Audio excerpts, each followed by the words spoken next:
Hello, and welcome to today's webcast, Teaching Predictive Modeling. My name is Chuck London, and I will be hosting today's event. We would like to answer questions that arise during the broadcast, so please use the chat or Q&A panels to submit your questions at any time.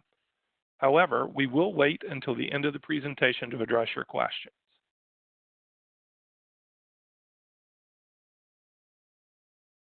Let's meet our presenter. Kevin Pockner is an academic ambassador with JMP. JMP is a business unit of SAS specializing in desktop software for dynamic data visualization and analysis. Now we sit back and relax, and we'll go ahead and get started. Kevin, can you hear me? Yes, can you hear me? I can. All right, perfect. All right.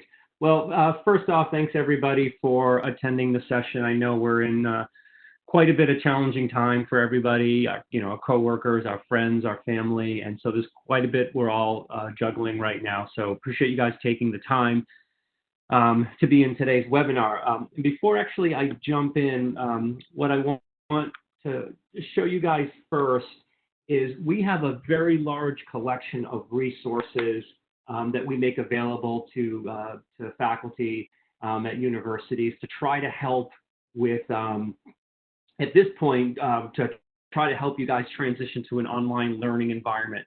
So if you go to jump.com/teach, you'll get to the academic section of our website.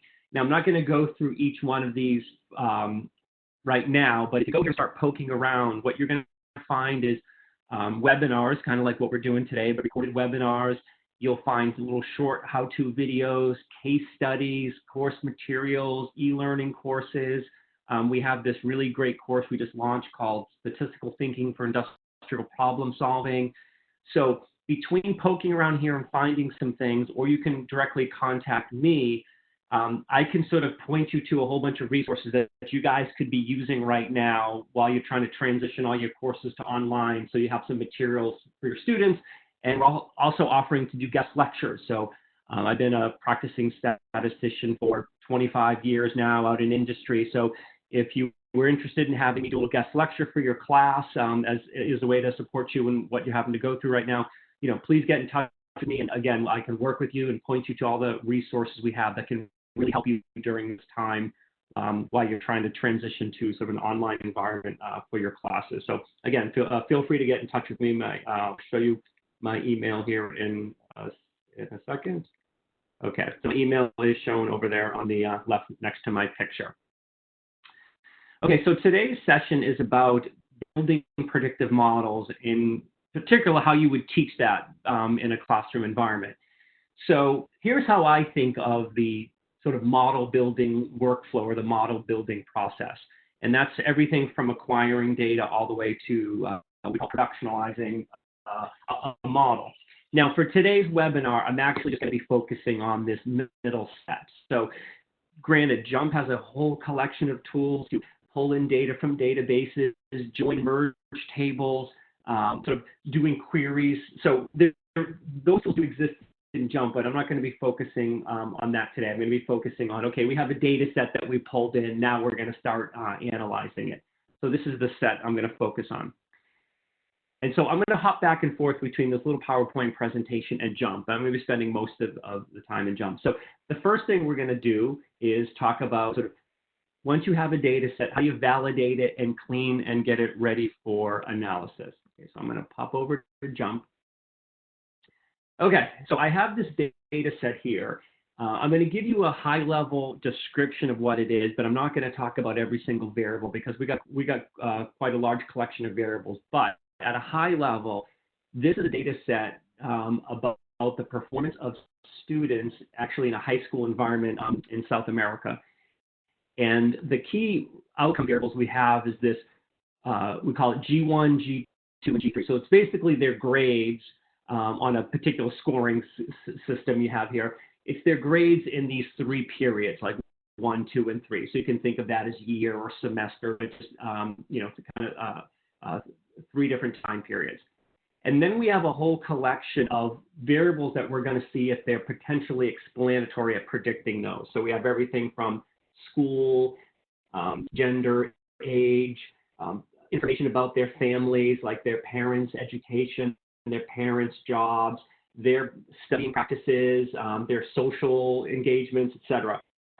So I'm not going to go into every variable and what they mean, but just think about these as a whole set of characteristics that we have on each of these students. And a quick way to get a sense of what the data looks like in JMP is up here, there's this little histogram button here. If I click on this, what it actually does is gives me this little mini view of all the data. And so I've got these histograms, as you can see, for G1, G2, and G3.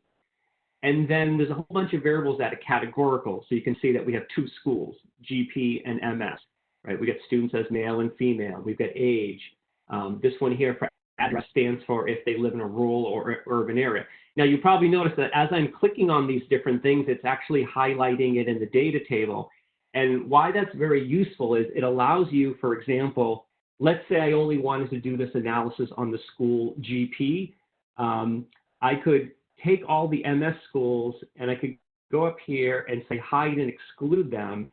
And now in this data table, anytime the school is MS, that's hiding it from the future analyses that I'm going to do. And I can do that with any variable that's up there. I'm going to turn that back off.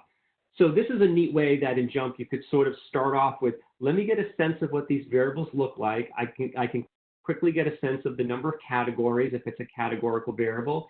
If it's a continuous variable like G1, G2, and G3, I can see the min, the max, and a little shape of the distribution. So I can kind of scroll over here and see all these variables. Okay. Now, the first thing you do when you get a data set is when you're sort of looking to see what the data looks like, there's another thing you want to keep an eye on, which is, do we have any missing values?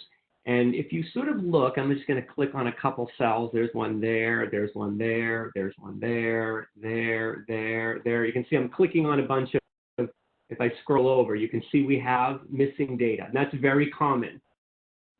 And now that's very common in practice. And I know in teaching, we sometimes don't talk about that a lot because we try to, start with a data set and focus on some statistical technique we're teaching. But in practice, that's very common that data is filled with a whole bunch of missing values. And I encourage you to sort of work that into your teaching because there's a couple really neat tools in JMP that allow us to get a view of these missing values. So instead of scrolling through this worksheet to try to find all of those missing values, what I'm going to do is I'm just going to launch this little platform in JMP called Missing Data Pattern. I'm going to put all the variables in here. Now, there's other variables I have saved that have to do with analyses I run. So that's why you see me not selecting them all, but these are output things that we'll get to later. So I'm going to put all the variables in there now.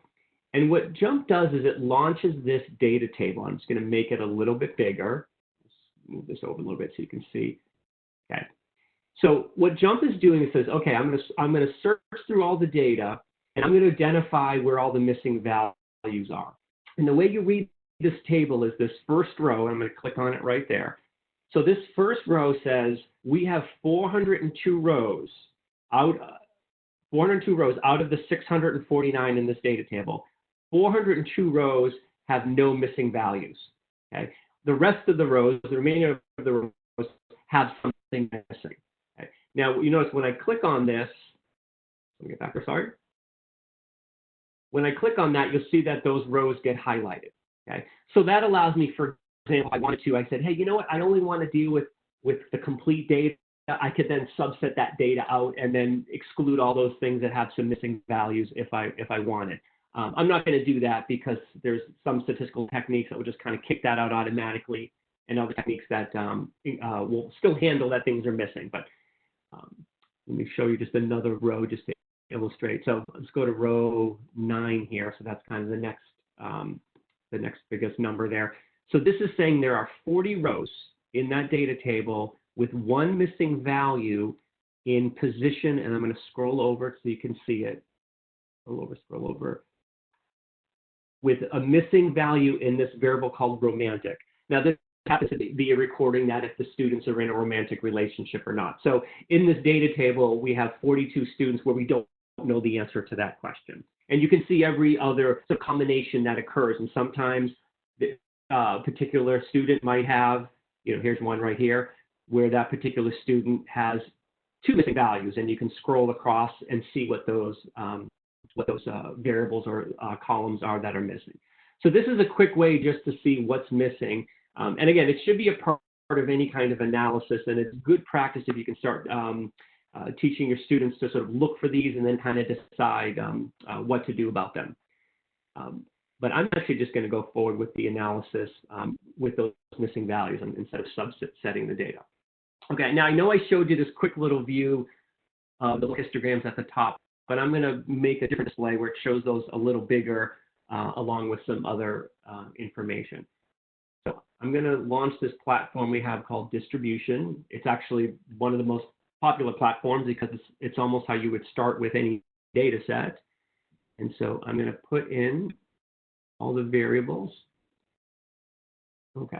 And so now what JMP is going to do is for continuous variables like G1, G2, and G3, it's going to make a histogram and show some summary statistics like means and standard deviations and quartiles. And then for categorical variables like school and gender, it's going to show a bar chart with counts and percentages. Now, just like in that first view, I can click on any of these items in the graph and it will highlight that data. So this is what allows me, if I wanted to, I could say, hey, I want to only do an analysis on one particular school, or I only want to do an analysis, say, for the students who live in a rural area or have a particular family size, or et cetera, through all of these different variables. Now, what's neat, too, about the continuous variables, watch, I'm going to highlight the students who have a high score for G1. And if you look at the histogram for G2 and G3, do you notice that those tend to be high values as well, which is kind of expected, right? We assume those would be kind of correlated. So what's fun about this sort of interactive environment is you get to do a little exploration just right off the bat by clicking on the region and then seeing where those values are across all the variables. Okay. Now, I don't know how many of you are using JMP, but I'll just show this once just so you're aware for those who aren't using JMP yet. When I run an analysis, under this red triangle at the top, this is what allows me to save this to the data table. So if I say save script to data table, I give it a name, and then when I save that out, I'm going to close it, over here in the top left of the data table, I'll have that script saved. And so that script is called distribution. So whenever I want to see it again, I just launch it, and I can pop it up again. Okay, so that's how you save your work. That top red triangle, you'll see save script to data table. Okay. Now I've got work that I've done that's already saved and some I'm going to do, and so I might go back and forth between launching the platform so you can see the steps of the analysis. But in other cases, I might, depending on time how this is going, I might just pull up the output something I run, and you'll see how easy it is to do an analysis in JMP. You pull up a dialog box and just put some variables in. Now, I'm going to just take a peek at these variables G1, G2, and G3. I'm going to just take a peek at them. And I'm going to do that by launching this little platform called Multivariate. I'm going to put these variables in, G1, G2, and G3, and hit OK. And what this does is, one is it's going to calculate correlations between each of those pairs. And as we expected, the correlations are very large. You can see correlations of like 75, 80, 90, which is sort of what we would expect. And then it makes a scatter plot of every combination. There's three variables, so there's three possible scatter plots. And again, we assume there's going to be a correlation. And of course, we can see that visually. But there's another little interesting feature is you might notice we've got a lot of these little values here. And I got some down here. These are students where I'm going to slide this over so you can see some of them are highlighted. These are students that have a value of 0 in one of these variables. And so if you look at the data table, student number 24, do you see how it has a 0 in G3? And then student 29 has a 0 in G1. So, obviously we can figure out what that is. Did a student drop out? Did a student start late? Is that something missing? And if we want, now that I've got them all highlighted, I can say, you know what? I don't want to include those students in the analysis. And so I can go up here and say, well, hide and exclude. And you see that little symbol that occurs right next to the row. And you'll notice now the data disappeared in that graph. So if I choose this, going forward, I'm going to exclude those particular students that I've highlighted. They're not going to be in any of the analyses I do going forward. Now this was easy to select it in a graph. I'm going to turn that off. Another way to do it, which might be easier because you can be a little bit more precise than trying to do it in a picture. I'm going to pull up this thing called the data filter. Okay, so now I have this data filter, and I'm going to grab G1, G2, and G3. And what I'm allowed to do is I can, from here, instead of doing it in the graph the way I just did, I can specify the value. So let's say, for example, you know what, I only want to do an analysis where the student scored at least a 5 in all 3 time periods. Okay, maybe that's just how I want to focus the analysis on. And I can do this with any of these other variables. I can pull up school, I can pull up gender, any of these other variables. I can bring up a part of this data filter. And now do you see how the same thing I did when I selected in the graph, students who have less than a 5 are going to be hit and excluded from the analysis going forward. So you can either do it in the graph or you can pull up the data filter. And in many cases, the data filter is the best way to go because you can go and be very specific. So for example, I'm just going to do something. I can add and I can say school. And then if I wanted to, I can pick a particular school and filter the data that way. Okay. But I'm just going to stick with the G1, G2, and G3.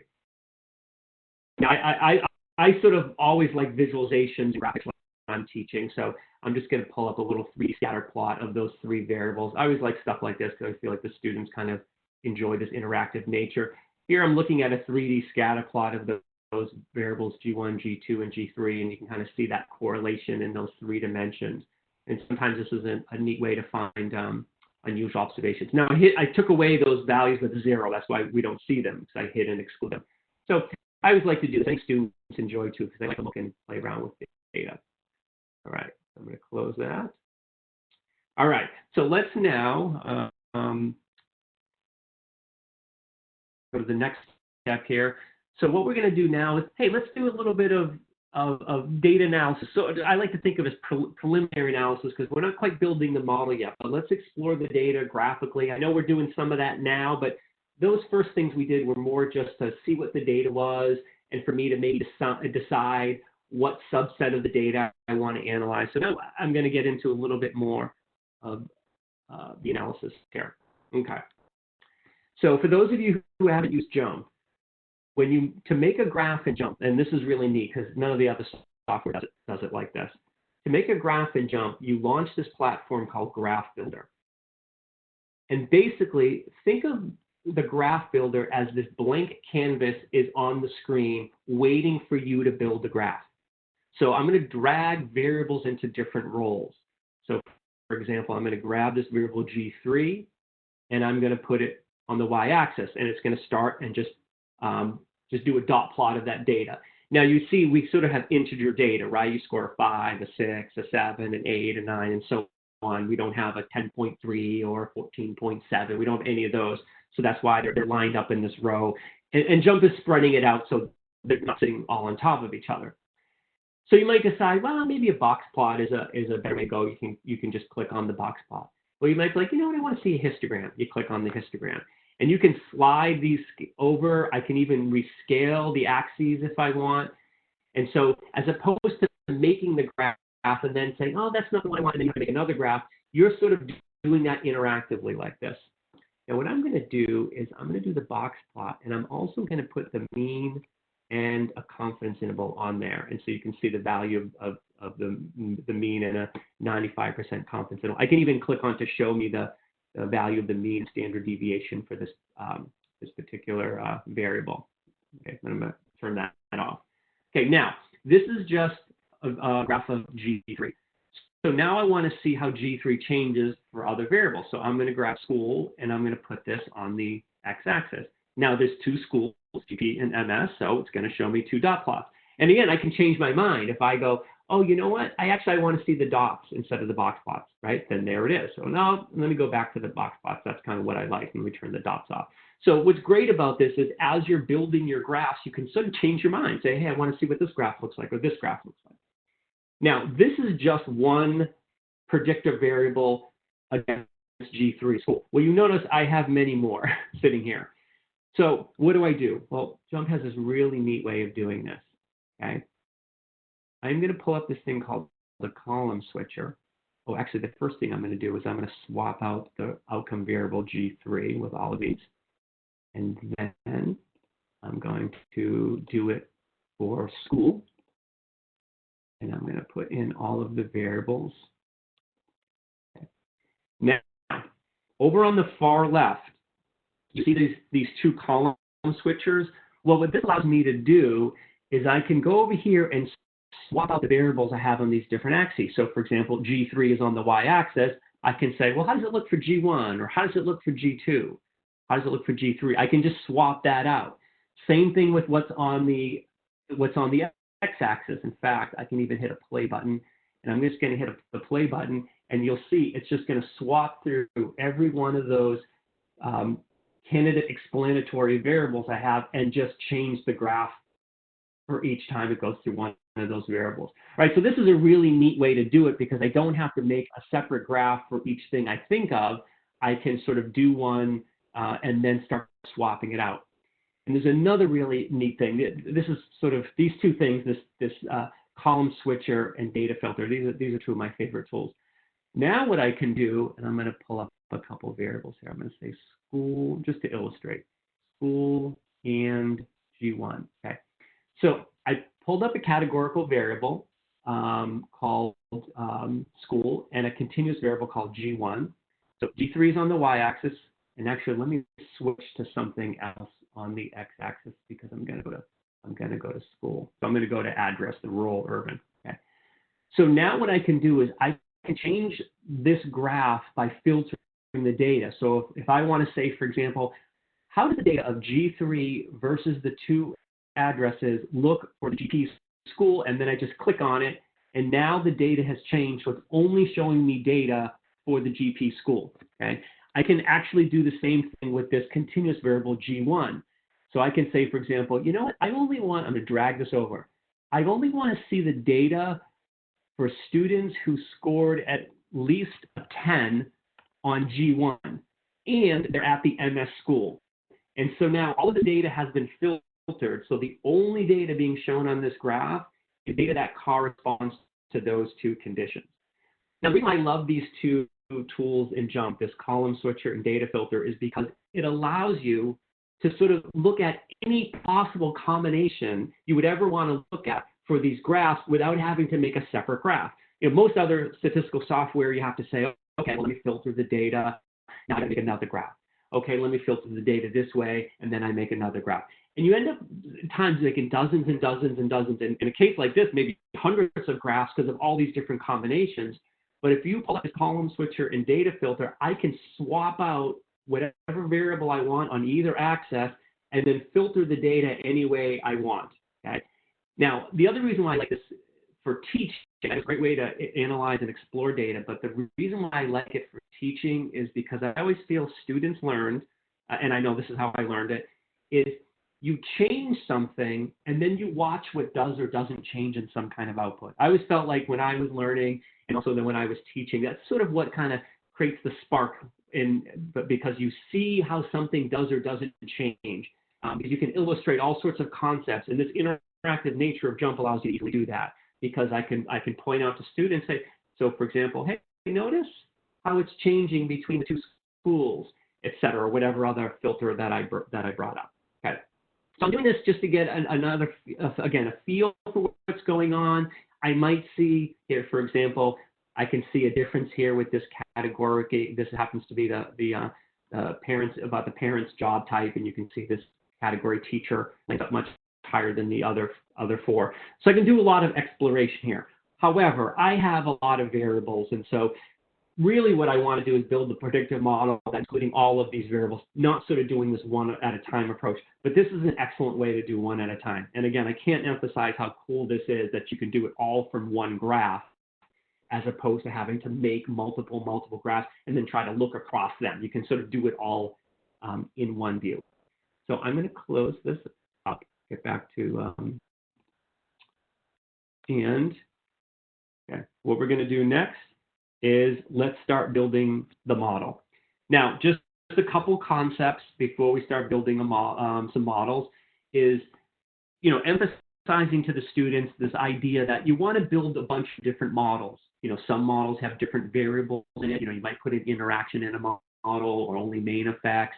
You might have different levels of complexity, different modeling types altogether. And we're going to do some of those. We're going to do a couple different model fitting techniques.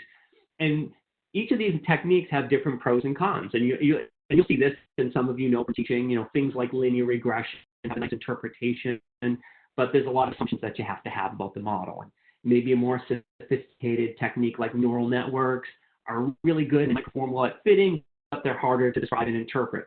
So you got to kind of think about these as you build different models, because sometimes you pick a model that isn't as good at predicting, but it's easier to interpret and understand. Okay, another concept that we're going to talk about here is this idea of do I use all of the data to build the models, or I just use a subset of data? Now, when I was in school back in the day, we always used all the data. Now, this was I was in an engineering environment, so a lot of what I dealt with was small data, right? So you really wanted to build models with all of the data. But now what we're starting to emphasize is this idea, instead of using all the data to build the model, what we're sort of pushing now is the concept of let's partition the data. So we're going to take all the available data and break it into different groups. Now, sometimes it's just going to be two, and that's what I'm going to do today. I'm going to break the data into a training data set and a validation data set. But sometimes people use three, and this last one called test data. And the idea of it, if you haven't done this yet or haven't taught this concept, is we're going to have a subset of the data called the training data that we're going to build our models. We're going to see how those models do against a validation data set. In fact, that's how we're going to determine when to stop adding terms to a model, because we want to see how those models fit to data that is part of building the model. And we use that to select the best model. And though I'm not going to do this here, a way to sort of accurately describe how well the model is going to do is people will sometimes say, I'm going to have a third set of the data that wasn't a part of the model building, wasn't a part of the model selection, and I'm going to see how the chosen model does at describing that data. And that's sort of the best way to get an assessment of the accuracy of the model. And the concept that goes on here is there's actually this relationship between the error in the model and model complexity, that as you start making a model more complex, it starts describing the data better, and then you eventually make it too complex, and actually the error gets worse. And sometimes that's counterintuitive for students. So doing this training validation data set helps illustrate that. And we're going to see some of this when we build a model.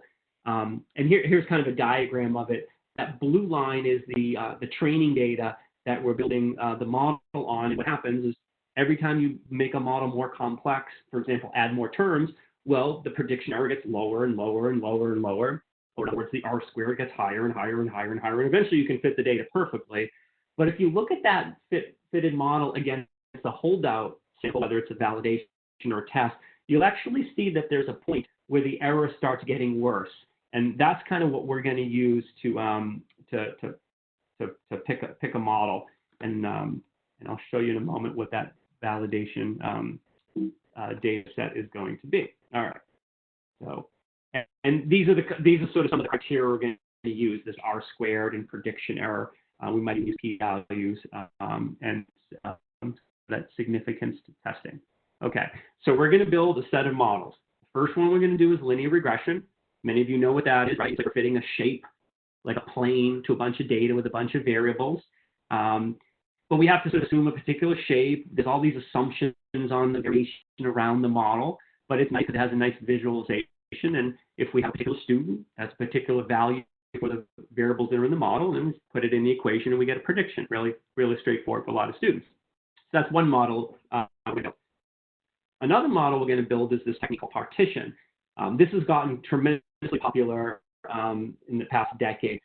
And basically the way this technique works, it's an algorithm that scans through all the variables and finds the place where to split the data such that it causes the biggest discrepancy in the outcome variable. So it's almost like, think of like linear regression, except instead of a line, it's just chopping the data in half.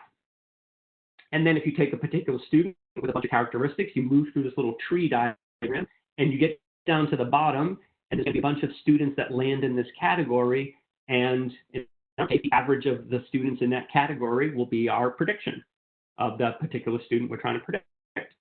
The other one we're going to build is called the neural network. And this is also getting very popular because it can handle some just incredibly complex situations right now. And basically what you do is all these variables go through the network. I only have 4 listed there. And JMP will iterate through this thing and find out weights to put on this path to come up with a prediction. And the algorithm will iterate through until it can't make the prediction error any smaller. Now, this technique happens to be able to handle a lot of complex situations, as I said, and it's really powerful. And things that are being done at like Apple and Google and Facebook and Netflix, where they're trying to recognize patterns and images and all that, they rely on techniques like neural networks because they can handle pretty complex situations. But luckily, it's going to be really easy to run in JMP. And then the last technique we're going to do is this one called K-nearest neighbors. And this one's super intuitive. I've always known students really get this very easily.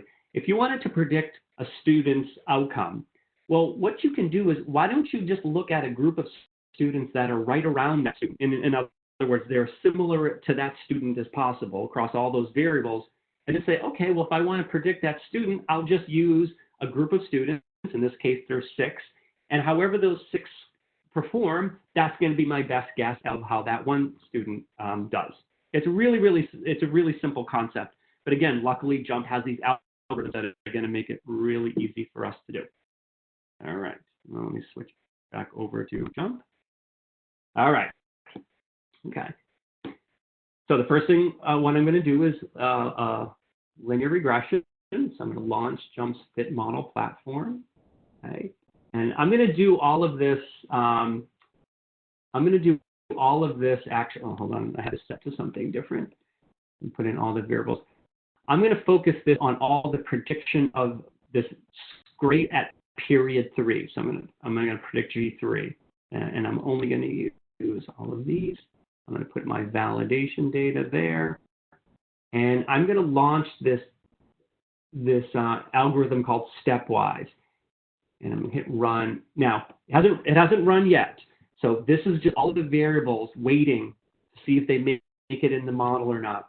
And I can pick different criteria, but what I'm going to do is I'm going to maximize my validation R-squared. So remember that concept I showed, that as you fit a model to a training data set, well, you're just going to make the R-squared larger and larger and larger. But if I look at those fitted models to the validation data set, there's going to be a point where R-squared maximizes and doesn't get any better. In fact, it's going to possibly get worse as I keep on adding terms to the model. So I'm just going to hit the go button. I could, if I wanted to go step by step, like if I was teaching this, I might want to say, actually, I'll do that. I'll hit step and say, the first variable in the model is this variable called failures. Okay? And I could keep on hitting step, but what I'm going to do is I'm just going to hit this go button, and JMP's going to just run through that algorithm, and there's a checkbox next to all the variables that it thinks if you put these in the model, that's where the validation R-squared gets maximized. And I'm going to go and make this model. And hit run. And here is some standard regression output that we're used to seeing. ANOVA table, test statistics.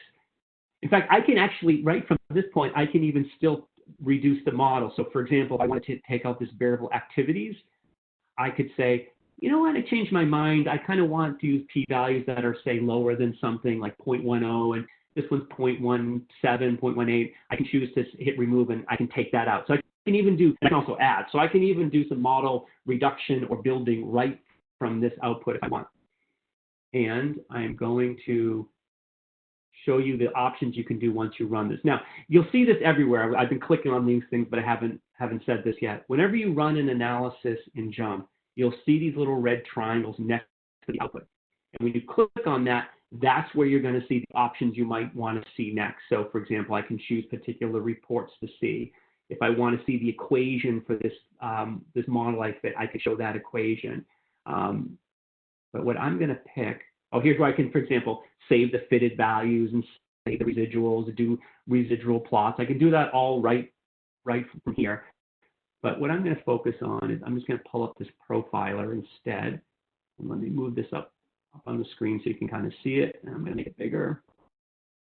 Okay. Oh, this is actually a nice thing about JMP. Everything can be resized, so this is really nice. As opposed to it being this, fixed output, I can actually make things a little bit bigger. And this is a visual of that fitted equation for each variable, and I can slide these around, and I can see how the prediction value changes. So over on the left, right, we have a prediction value and a confidence interval around that, and I can see, okay, how do my estimates change as I come up with different categories. Now, when I showed you that concept of the data filter, I can actually even do that here. So I'm going to pull up this data filter. Watch this. This is really cool. I'm going to bring up something. I'm going to bring up school, since that's the one I was demonstrating.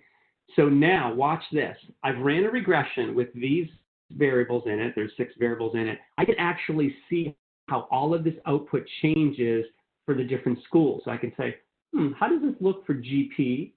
How does this look for MS? Okay. So note, this is what's so great about this concept of being able to interact with this output. Let's say I was teaching the students, hey, let's see what things stay the same and what things change. So I'm going to click back on MS. So for example, for the MS school, failures is the most significant variable. I can see that there. And if I went down to graph, the profiler, right, I can see the slope of that is the largest. And I can say, how does that look if I look at only the students in the GP school and I click on GP? Now notice failures becomes the second most important variable, and this variable called higher, which has to do if students want to go on to higher education, that becomes the most important. So again, this is a great way to teach a concept where you're like, are things the same or are things different between 2 schools? I don't have to run different output and do that. I can do that all from one piece of output. I don't know, I find that really great. Not only is it cool for analyzing, but I think it's an awesome way to do that for teaching. Now I have things already saved over here. So after I run a piece of output, I'm just gonna hit close and close, because if I want to see it again, I can just launch it. And here's my output from a linear regression. This one I've added this plot of the actual values versus the predicted, so we can kind of get a performance of how that's doing and decide. Remember, I can make this bigger if I want.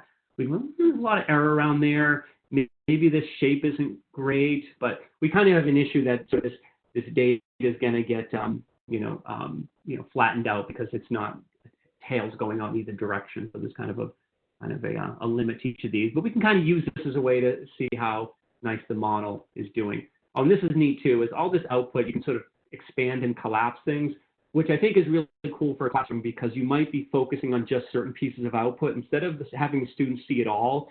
For example, let's say you only wanted to focus on R squared in the profiler.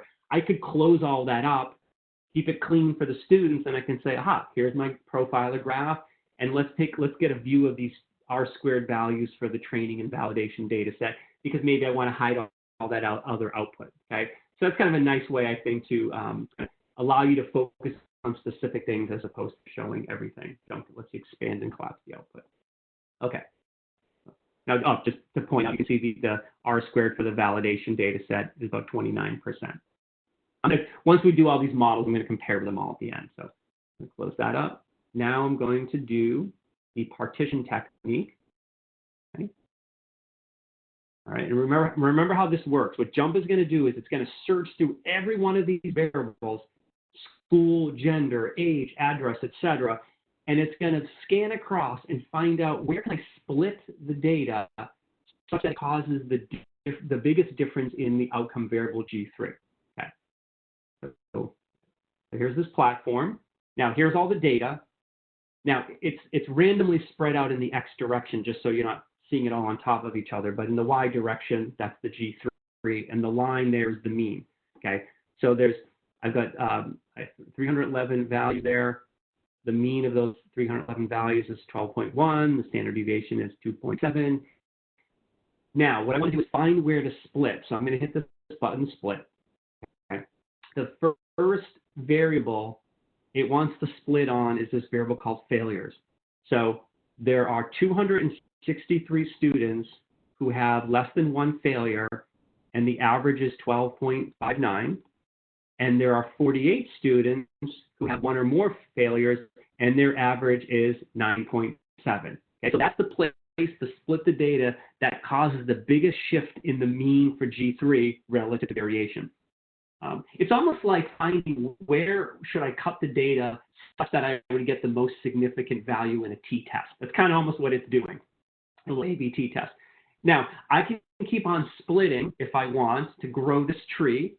And every time I split, it finds another variable. So, for example, the next split is for those students who have less than one failure, if I split by they're interested in higher education or they're not, I've got 19 students who are not, 244 that are, and I can see the mean of the two. Now, I can keep on splitting. In fact, I could keep on splitting until I only had one student in each of these leaps at the bottom. So I can keep on splitting, and I can also prune it back. I have to find these names kind of cool. You're basically growing a tree. You're splitting and pruning a tree. But because I have this validation data set, I can ask JMP, I'm going to hit this go button, and I'm going to ask JMP, hey, why don't you split and you stop where I can't make the R squared in the validation data set any better. So I hit go, and this is the tree, the final tree. So it splits by failures, then it splits by higher education, then this is their mother's education, and this last variable actually has to do with how much alcohol they consume in a week. So, okay, so how much they party. And so that's the variable. And then you can't split more to make the validation R squared any larger. In fact, this graph right down here is what's showing that. So the blue line is the training data. The red line is the R squared for the validation data. So again, as you split, you're going to make the R squared better and better and better. And I could split this until I had a tree that was so big, it had only one student in each leaf at the end.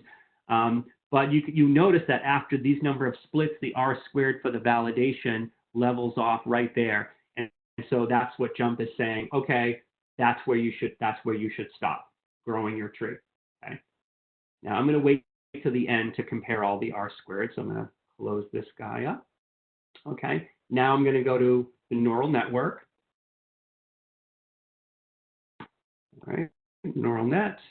I'm going to put all the variables in there, and I'm going to get the validation data set. And JMP is going to give me a bunch of options, but I'm going to just choose the defaults and run through. Now I'm going to just bring up the diagram of the neural net so you can, oops.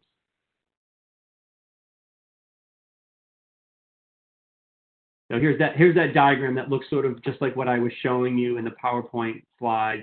It's running each of these variables through this network, and it finds the weights to put on every one of those lines to come up with the best prediction of G3. And that was really fast. This is an algorithm that's iterating through until it converges to an answer. And I can look, I'm going to focus on the validation R squared, and that's 30%. So not much different than the linear regression, but this is a different modeling technique. And if I want to see, well, what does that model look like? I'm going to bring up the profiler for that. Let me scroll this over.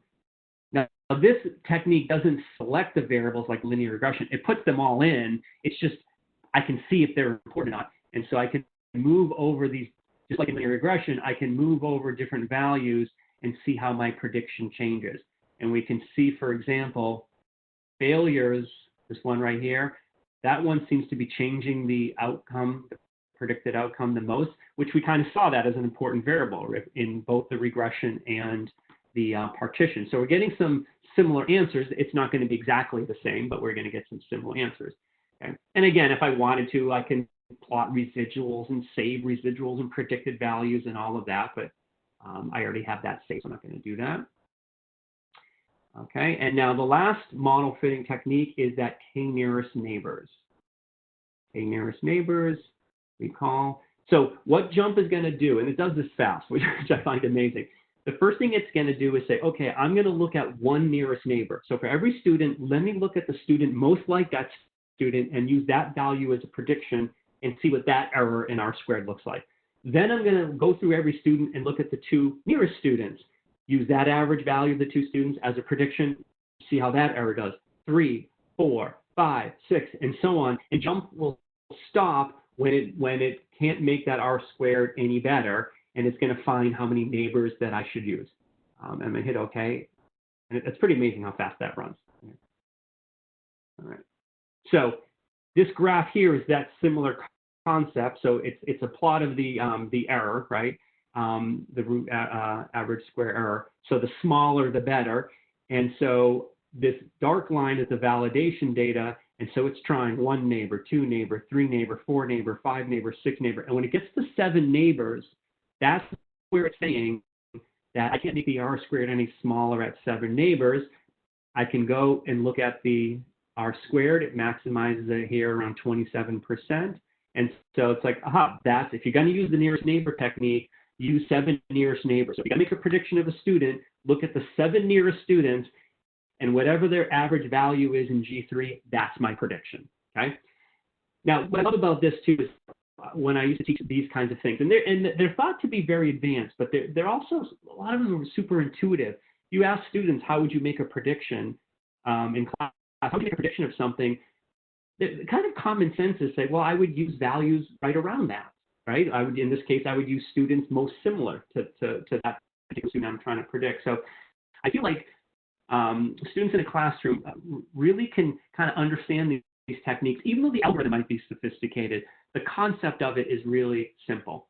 And again, this is one of those techniques that doesn't have all the assumptions of linear regression, like the normal distribution of the residuals. I'm not assuming a particular shape. Is it linear? Is it curved? Is it quadratic? Is it log?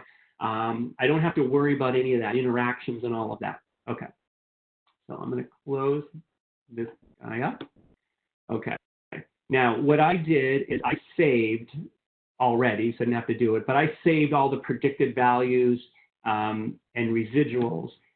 And so I'm going to bring this graph up here. What I did is I made a graph, and I did this through the graph builder, okay, which, you know, just dragging the variable G3. This is the observed G3. And then down on the x-axis is the predicted G3 for each of the modeling techniques. And I've got the column switcher so I can swap it out, okay? So here's a graph of the observed outcome to the predicted outcome using linear regression. Now, we should hope to see a strong correlation there because we're hoping our predictions are coming close to the actual values. It's not great, and we were seeing R squareds are in the high 20s, so it's not a well-fitting model, but maybe for this application is actually pretty good. We can see all that kind of variation. So there is a lot of error, but nonetheless, this is what we got. This is a data set that's going to be tricky to get a very high R squared. So now I'm going to look, how does this same graph look for partition? And you might be like, well, that looks kind of weird. Well, remember the way partition works. It just cuts the data into groups. And so as it goes into, in fact, let me pull up that tree so I can remind you what that looks like again. So remember what this tree is we built. It only has 1, 2, 3, 4, right? It only has these couple different final nodes at the end. And whatever lands in that category, your prediction value is that number. In this case, it's 10, or in this case, it's 9.7, or in this case, it's 12.4. So you don't have a lot of different prediction values. You only have one for each sort of final leaf that you get at the end. So that's why that one might look a little weird, because it only has, in this case, 5 distinct values that makes a prediction. Okay, so here's neural net. And again, it's correlated, right? We get a lot of error, but we're explaining, close to 30%. And then here's k-nearest neighbors. Okay? So again, this is a great concept that JMP has sort of interactive approach to building graphs, because you can kind of swap things out. Now I'm going to do another cool thing here. I'm going to show you this here. I'm going to actually make different colors for the 2 different schools. Okay. I'll make that green. And so now, when I go back to the graph, so now I can see this same graph, but I want to see how these residuals, or sort of the error around the fitted values, look for the different modeling techniques, right? So this is kind of a neat way. And again, this is what's so cool about JMP is when you run an analysis, think of it not as producing output, but launching a platform that you now start interacting and playing with. And no other software really does it like this. It's always this static piece of output. Then you run another one. And then you get another one. And then when you change your mind, oh, I should have made a graph that has color in there. Then you got to go back and make that graph. And you end up making so many graphs. But with JMP and this live platform, I can start looking at any combination of things I think of right from the output. And I don't have to run it again. I think that's really cool. Okay. Now, I'm going to compare all these models all in one little piece of output. I'm going to go model comparison, okay? And I'm going to put all the predicted values in here. Let me take that out. I'll do that in a second. Okay. So here I have, remember, I got a training data set and I got a validation data set. So I'm going to focus on the R squared for the validation data set. And I built 4 models: linear regression, partition, neural net, and k-nearest neighbors.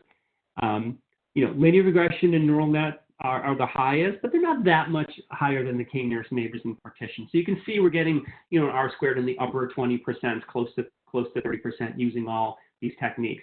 Now, sometimes one technique really stands out. Like, oh, wow, the neural network or the partition or the k-nearest neighbors, that's the one that really won and did the best job of fitting the data. These aren't tremendously different in this case.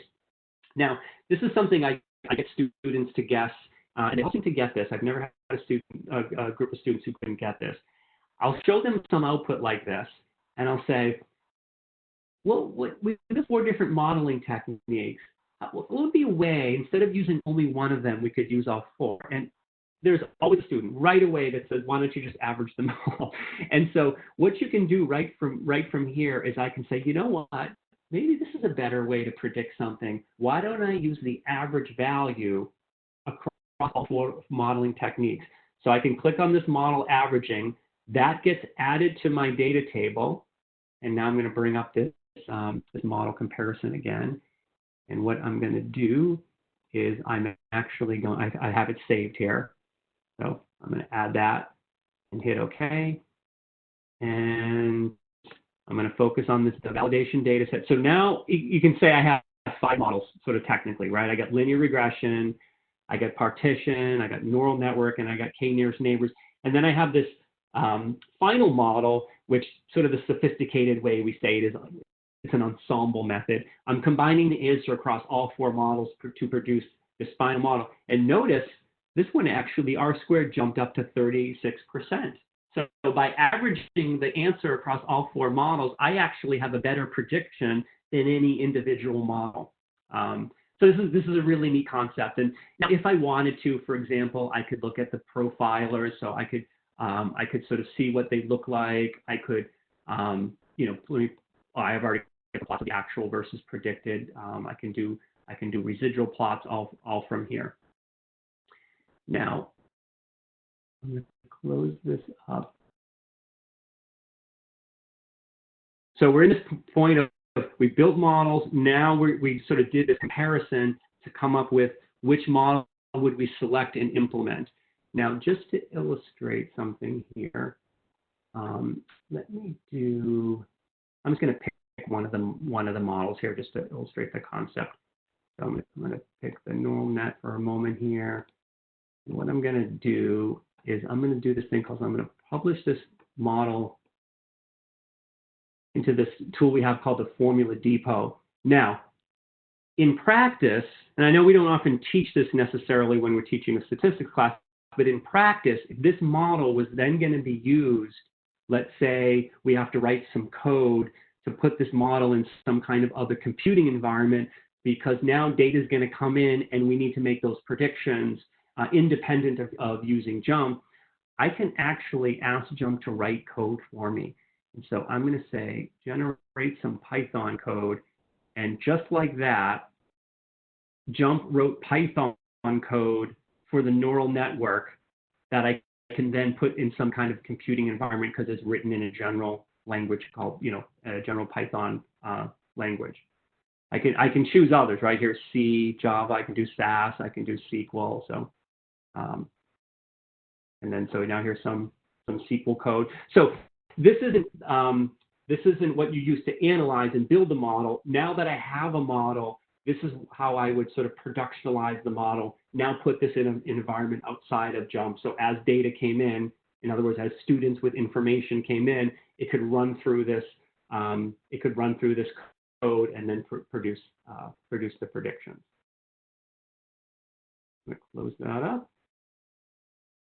All right. Now we only have an hour to do this, so it's I'm going to just let's sort of open up to some questions.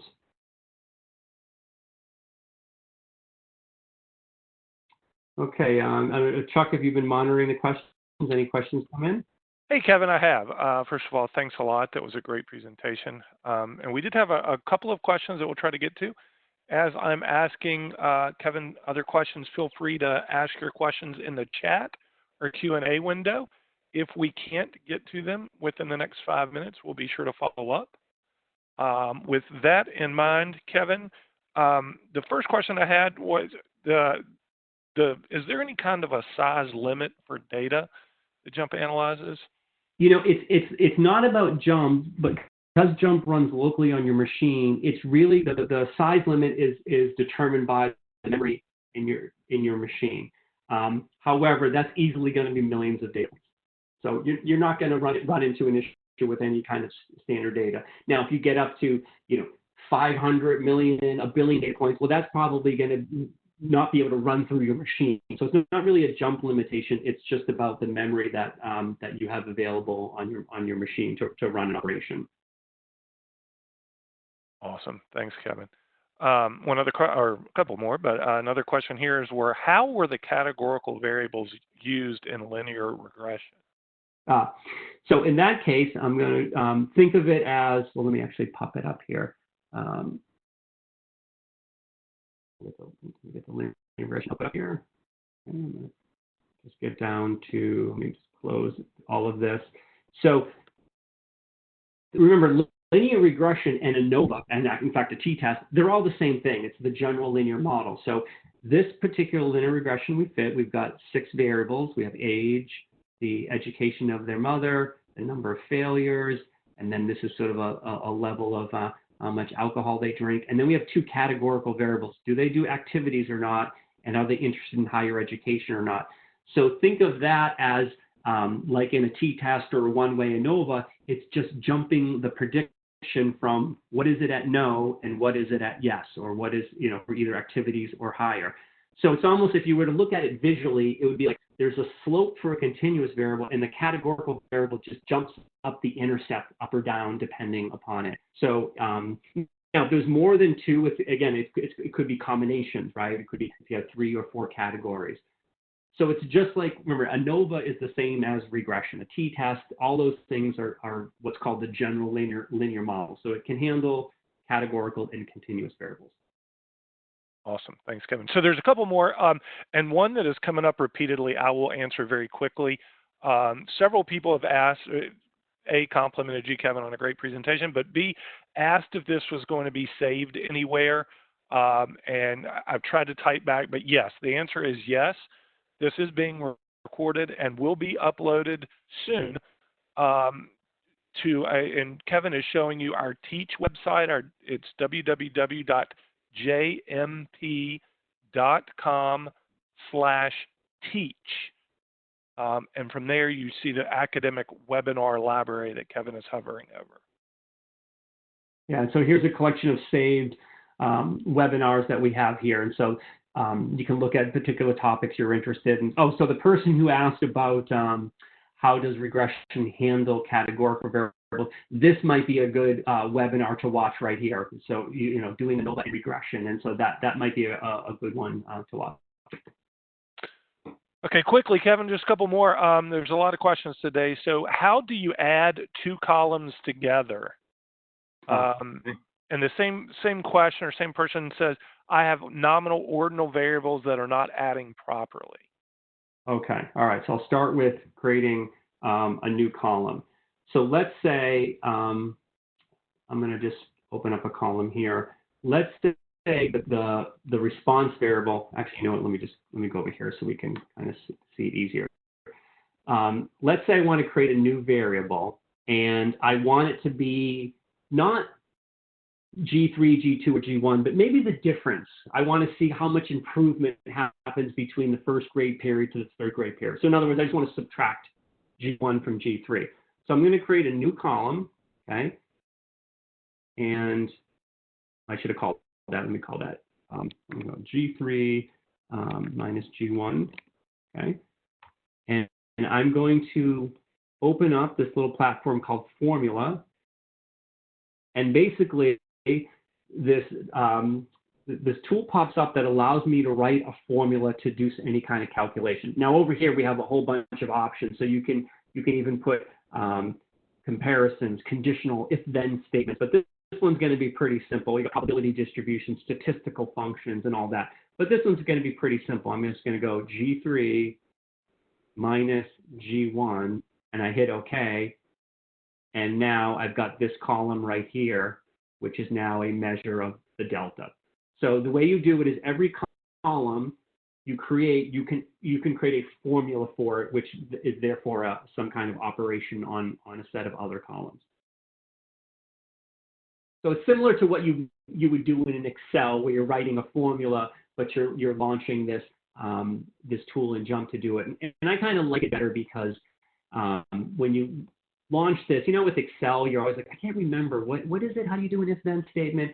Well, when you launch something like here's conditional, I'm going to do an if-then statement, it sort of sets it up right up off the bat, and then I can write my expression right there. So I always find with Excel, you're always trying to remember what it is, and I find myself looking it up, but it's a little bit easier in JMP because you can sort of see our library of functions and then just select it and then fill in the fields.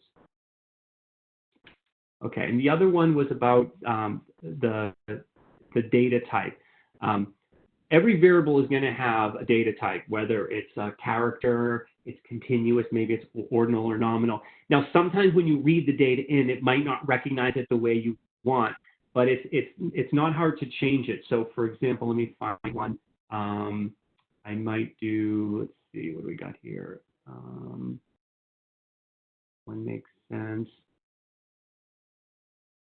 Let me, all these actually kind of make sense the way they are. I'm going to pick just this romantic one. I think it's a yes or no, but I can go in here and change. Do I want it to be ordinal? So I don't just want them to be categories. I want the categories to have a meaning, right? And ordered it in some way. And then now I've just changed that. So these symbols that JMP shows next to the variables, the blue triangle means it's continuous. The little red bar chart means it's categorical, and this little green bar chart that is increasing is set up as ordinal. So every variable has a type, and so just take a look to see how JMP has recognized it, because sometimes you have to change it because you brought the data in some way, and then you might have categories, 1, 2, 3. JMP sees that as 3 categories, but you really want it to be ordered 1, 2, 3, and you can just easily change that right from here, or if you open up that big column information for that variable, I can pick the different data types and how to treat it, which is the modeling type.